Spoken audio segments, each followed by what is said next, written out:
Le Paris Saint-Germain vient de remporter la première Ligue des Champions de son histoire et là forcément, au-delà des festivités, il y a un débat qui est dans la tête de tout le monde.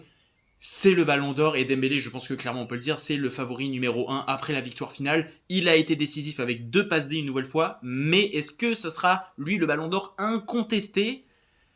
Eh ben moi j'ai un doute, parce que je le dis et je le répète encore une fois, le Ballon d'Or c'est aussi une question de fame, de nom. Et bien que moi je l'aurais donné à 100% à Ousmane Dembélé maintenant qu'il a remporté la Ligue des Champions et le triplé avec le Paris Saint-Germain, le débat avec Lamine Yamal existe toujours, que vous le vouliez ou non.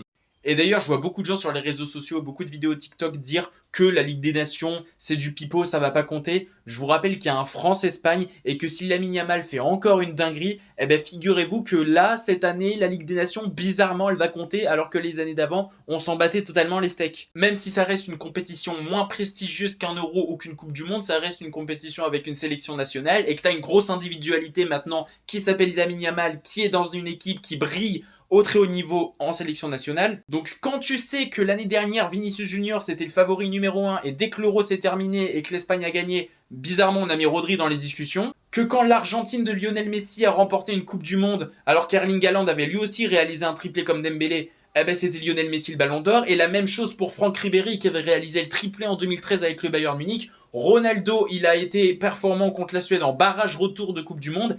C'est quelque part ce qui lui a fait remporter le Ballon d'Or. Donc moi, bien évidemment que je milite pour Ousmane Dembélé Ballon d'Or au vu de la saison qu'il vient de réaliser et tout ce qu'il a remporté, il peut pas mieux faire. Mais pour les supporters parisiens, méfiance. J'espère que vous serez pas trop déçus parce que je vois déjà que là sur la parade des Champs-Élysées, même les joueurs du Paris Saint-Germain crient le nom Ousmane Dembélé Ballon d'Or. Attention parce que c'est pas totalement terminé encore.